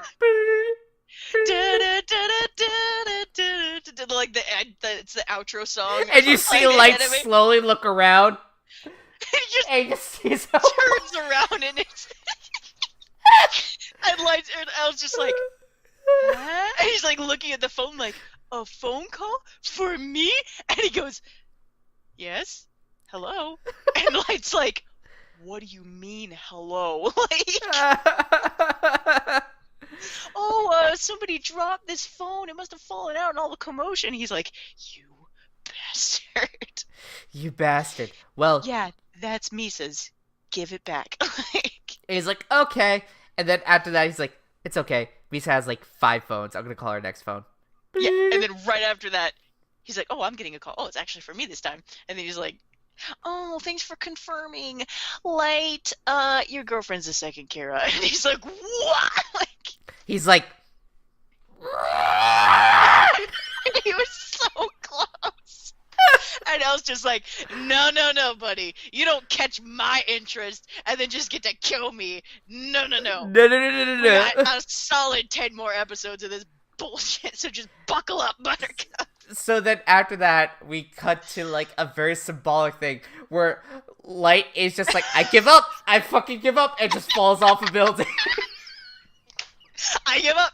That's it. I give up. And it's so rare that we see him in like actual despair and not instantly thinking of something. He's just like, God. He got me, and he like falls off the thing, and then Elle's just like, that's right, fall off that building, you dumb little bitch. And then he's like, like freeze frames in midair. Oh my God. He just sits there planking, and he's like, wait a minute, and Elle's like, I said get down there. Oh my God. So they were able to go ahead and incarcerate Misa. And by the way, just for anybody who's like sensitive to this kind of shit, this scene with Misa is honestly disturbing. Like, yeah, I actually read that like the release of the cover for that was like not well received. They had to put like logos over a lot of it because it was just really inappropriate. It's not good. No.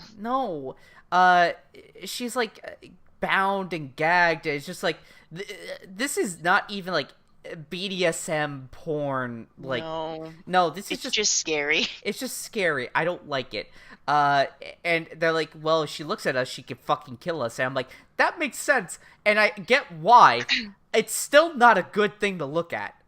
Yeah, no, and like it just makes me, I don't know. It does make me a little uncomfortable that like, I mean, the task force is like, oh man, we've put her through too much, and I'm like, you didn't think that like the second you put her in that? And I understand like it's Kira, like they have to treat this very seriously, but like I feel like there are less creepy ways to, like when they lock Light up, they don't lock him into like a weird standing up surgical table with what are you talking about there? Bed sheet. What are you talking about there, Brad? We haven't got there yet. I mean, you know, eventually, I'm assuming. But, I mean, anyways, so yeah. So she's like, I want to die. Which again, this scene is just not. It's compelling, but also really, really uncomfortable. Yeah.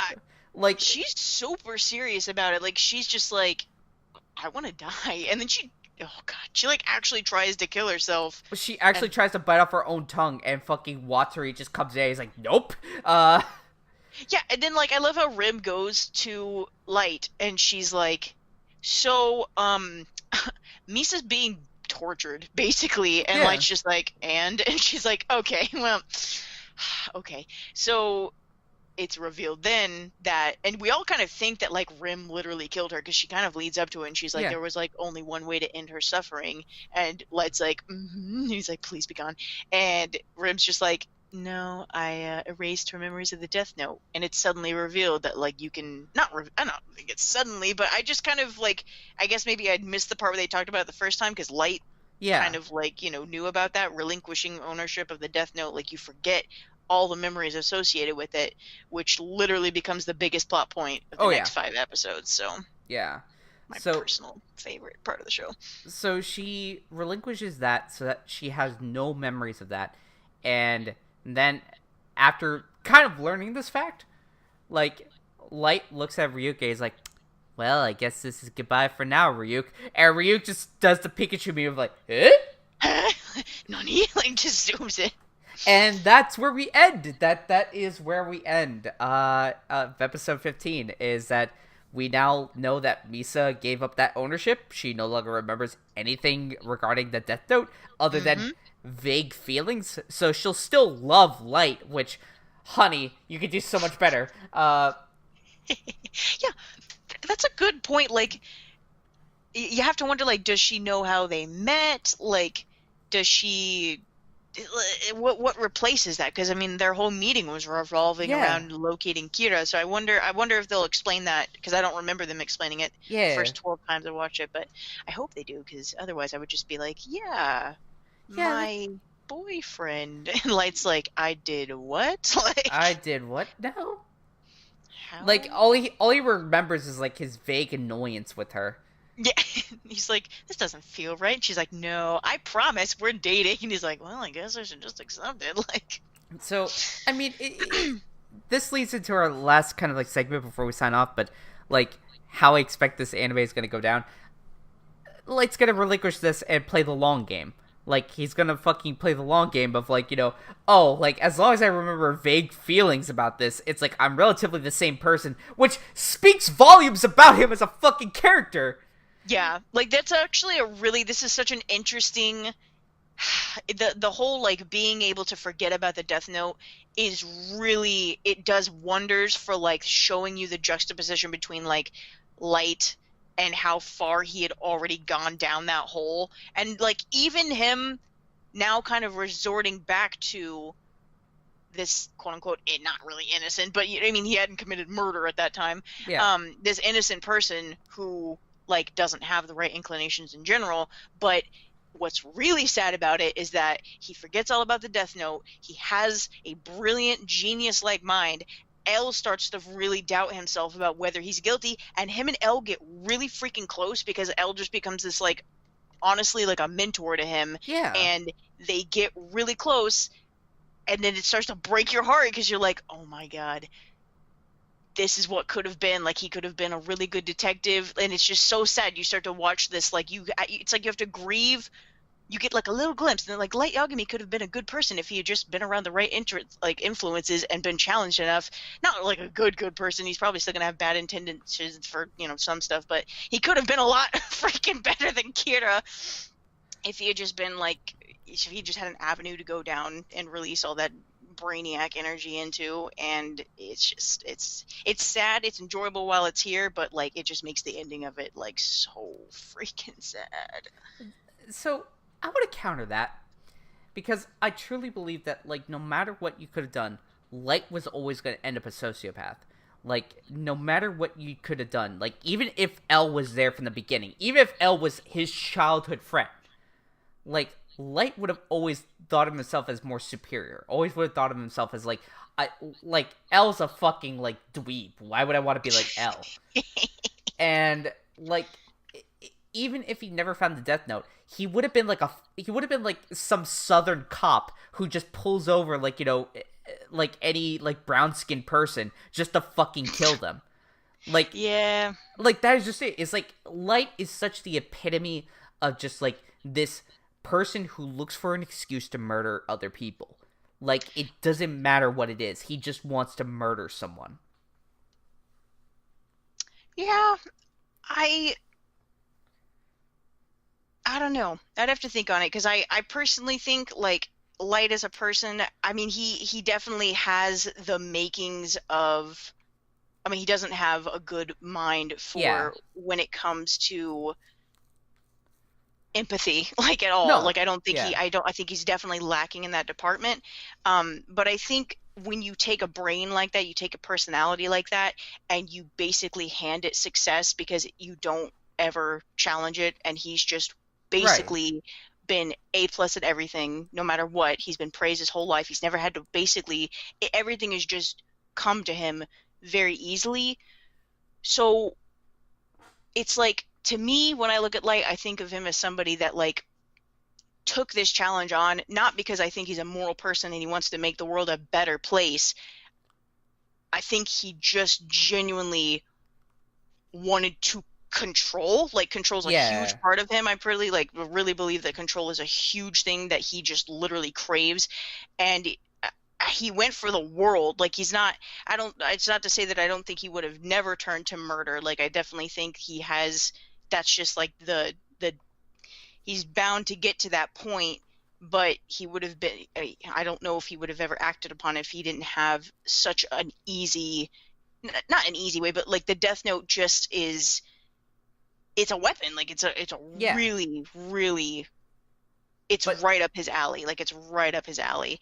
I don't know if I think of him as like inherently malicious and bad. I mean, like, well, that's why I also say, like, if he were to suddenly become a cop and he were to go ahead and walk in like Sajiro's like footsteps, yeah. he I has mean, he still probably, yeah, I don't even know if he he has probably like would have been more like a detective. I can't see him ever like putting his life on the line and even wanting to like carry a gun.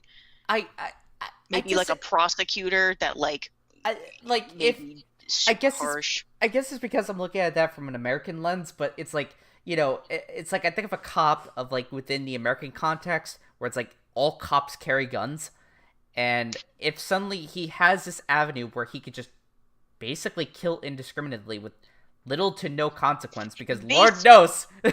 Yeah, based, and like that's, I guess, like with him specifically, like I think he's frustrated by like human nature and emotions, and he looks at like criminal activity as Right. just weakness. Honestly, like if you get caught breaking the law, you're weak, you're Yeah. wrong, you're less than human, and he wants you gone because, I mean, and then look at him also committing crime, but in his eyes it's okay because he's doing it intelligently, he's doing it with a purpose, he's not Yeah. doing, but then again he fails to understand that like there are other reasons that people commit crime other than like I want more money. Like often they need money. Like there's a lot of it. He applies a large scale idea of justice and morality with literally zero empathy, and it's just not a good thing. I definitely agree. Like if he was a cop, like I just like, yeah, like he would want control over, he would, I don't even know if he would like go for a cop career because he wants to, he needs Right. more control than like what he would have to report to somebody. I just can't see like Yagami accepting a job where He he's would like, become Donald Trump, is what you're hey, saying. oh god, even I don't hate Light Yagami that much. Like, I do. I ugh, do.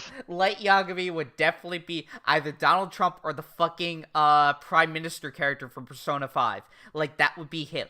Jesus Christ. Like, he would be this awful shithead who would just go ahead and put, like, Joker in prison because he's like, I want to rape this woman and I want to exert my control, but, oh, this fucking shithead kid had to show up and actually be a good fucking person. Which also, I find it a little bit funny that Joker looks like L, and that makes this analogy even that much more better. Yeah. And then on top of that, like, the main... Spoilers for Persona 5. The main person who betrays you looks like Light Yagami. Yeah. So Yeah, I gotta finish that. I gotta finish that game. so what I'm saying is that, like, if Light were left to his own devices, he would have still become a fucking monster. Not in like the sort of like fast tracked way that he already has. Yeah, no, I definitely agree that he just has a natural predisposition to. I mean, I think he's got a problem with authority, so he doesn't like listening to anybody that doesn't agree with him, Yeah. which is super bad and very dangerous. But like, and on top of that, he has that superiority complex to the degree that he will take action to make things the way he believes them to be. I agree Yeah. it's a lot like, you know, institutional racism, just bigger powers that like constantly try to infiltrate actual laws so that they turn and fall on his certain, you know, set of beliefs and stuff. But yeah, he's a bad guy. Man. I wasn't expecting us to get that deep on fucking Death Note of all things. I mean, Death Note's a pretty deep show. Death Like, I Note know is it's actually a lot ridiculously, Oh yeah. god, Death It's Note's actually a lot smarter than I remember, but in like a different way.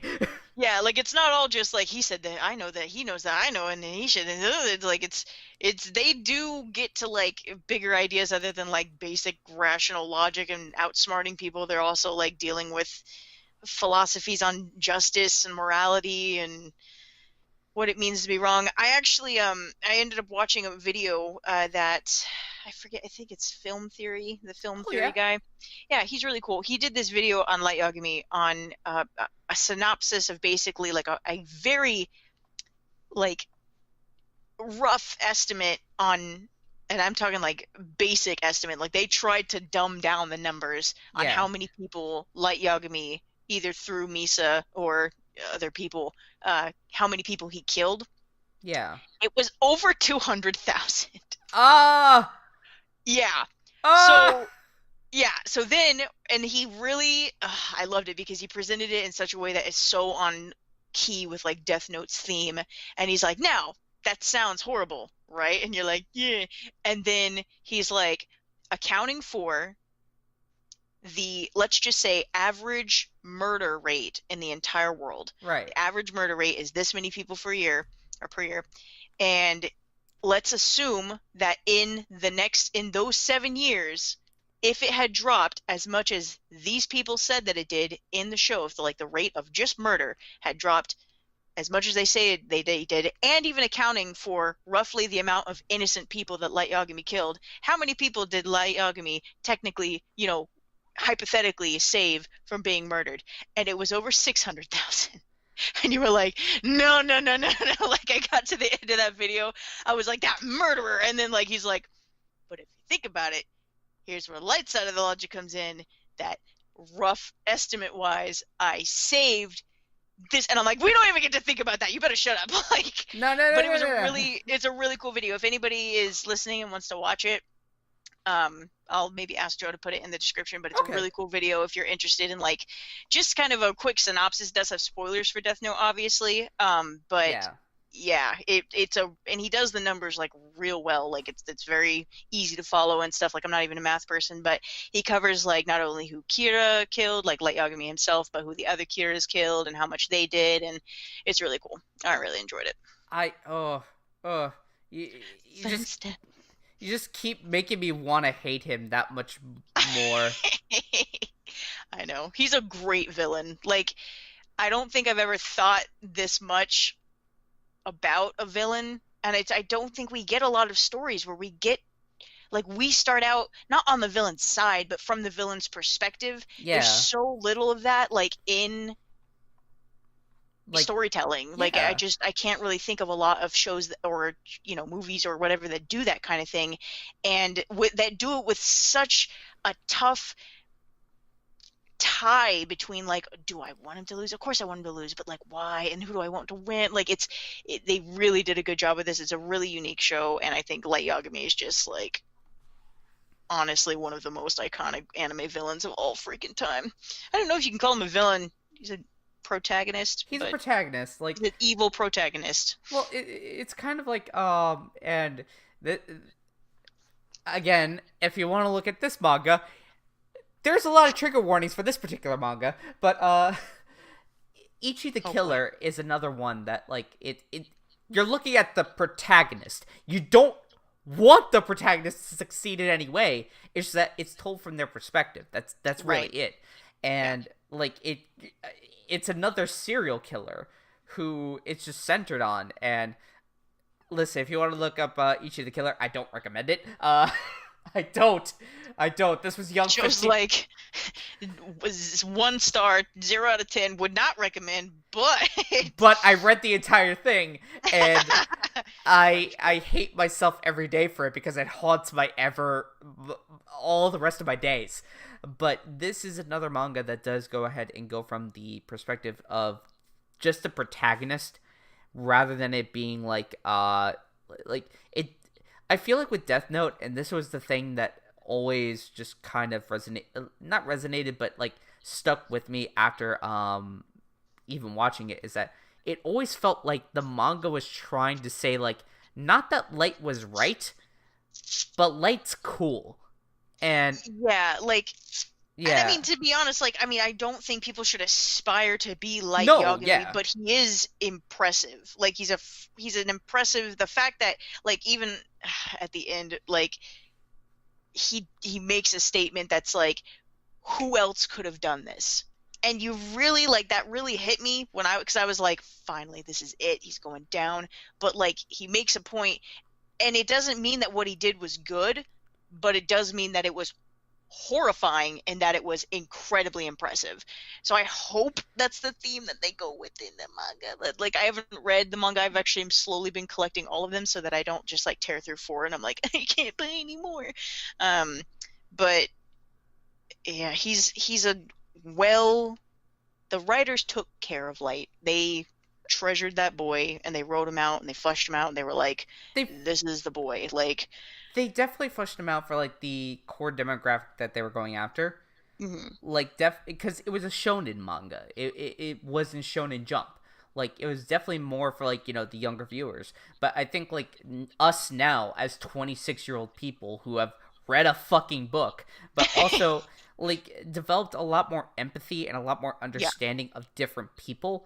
We like, granted, we were both like, you know, oh, L's fucking cool. L's obviously better than Light, but Light has some like, you know, redeeming qualities. Now as 26-year-old people, we're like, Light was an asshole. Light was always an asshole. There's nothing redeeming about him. Yeah, and I think it's actually really cool that like our age now, like at 27, 26, 25, like that is the like that's what point Light is at when this anime ends. He's 17 when he picks up this notebook, I'm pretty sure. Yeah. So he's got to be like 24, 25 when it ends, and it's really cool. And again I've rewatched it like a ton of times, and I have different thoughts and perspectives every single time. I don't ever get tired of watching it, but looking at Light, a 17-year-old genius who gets a hold of the ability to kill people, and it's like you want to say that there's this distinction, like, and for a long time, like the first 3 times I watch it, I'm like, oh my god, it's so sad because like he literally develops this almost like split personality between him and Kira. Like but like the more you watch it, the more you're like, no, like for a kid that ended up with the power to kill people, bored out of his mind, and with an absolute god complex to begin with, just super controlling, that is exactly what he would have become. Yeah. And he's terrifying for doing it. Like that is the horror of Light Yagami's character, is that he becomes Kira. Like it's not that he doesn't remember that he's not Light Yagami, he just becomes more than that. It's not that he's not who he was back then. That's literally how he grows up, is having this ability and being this person. And if you looking at me, I was probably 17 when I started watching that show, and looking at me now, and I'm like, dang, like you just it makes it's such a crucial time in your life to start figuring out like who you are. Like he's going to university, he's doing this, he's doing that. Like imagine 17-year-old Joe picking up a death note and being able to kill people. Like no!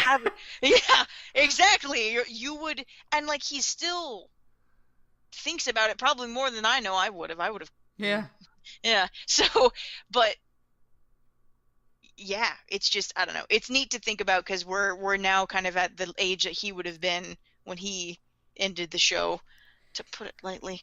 So it's exciting to like think about what my first impressions of the show were, and like, oh, Light's so tragic, and now I'm like, what a psychopath! What a fucking moron! Oh my god! Oh, it's a good show.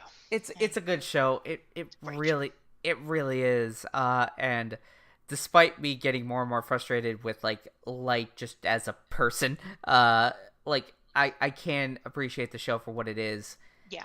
And definitely look at it more from like, I guess, Elle's perspective is what. Yes. That's what's tragic is. Yeah. Elle's. Yeah. So, with that being said, that does it for our show. This recording. Next time we're gonna be covering 3 episodes, so it should be shorter. I think when I edit this all together, it's gonna be about almost 2 hours. I know. I was just thinking that. Look at the time. I'm like, oh man, we started like literally more than 2 hours ago. Like, oh my god. Maybe we can cut out a lot of us just like wheezing. No. I gotta keep that in. I have to keep that in, so that way when you do like the animatics of us, it's just like 4 straight minutes of us going.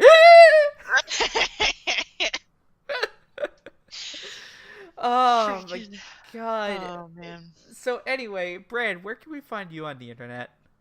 You can follow me on Instagram. It's Branwiches. You can check out pictures of my cat, and also I now post Death Note comics every once in a while, and they're great. And if you have any suggestions for Death Note comics, comment on one of those because I don't really check my messages on Instagram a lot, but I do check the comments, so it will be fun. Yeah. And you can find me at Just Joe Stars, and that's JUSTJO.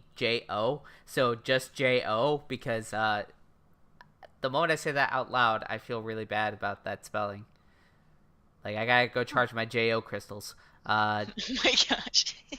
Just Joe Star on all social media platforms. So that's Instagram, Twitter, and Twitch. I Twitch every once in a while. I just started doing Deadly Premonition because I hate myself. And yeah.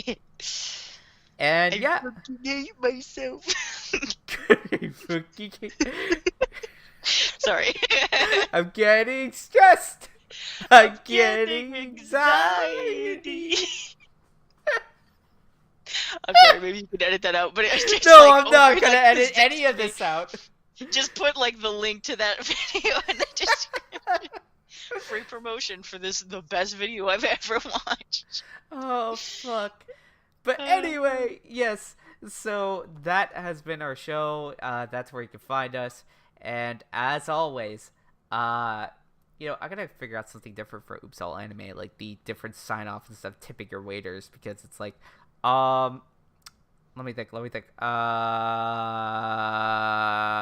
Eat the rich. Yeah, eat the rich. Yeah, feed that's the like poor. that's like a really anime take on tip your waiters.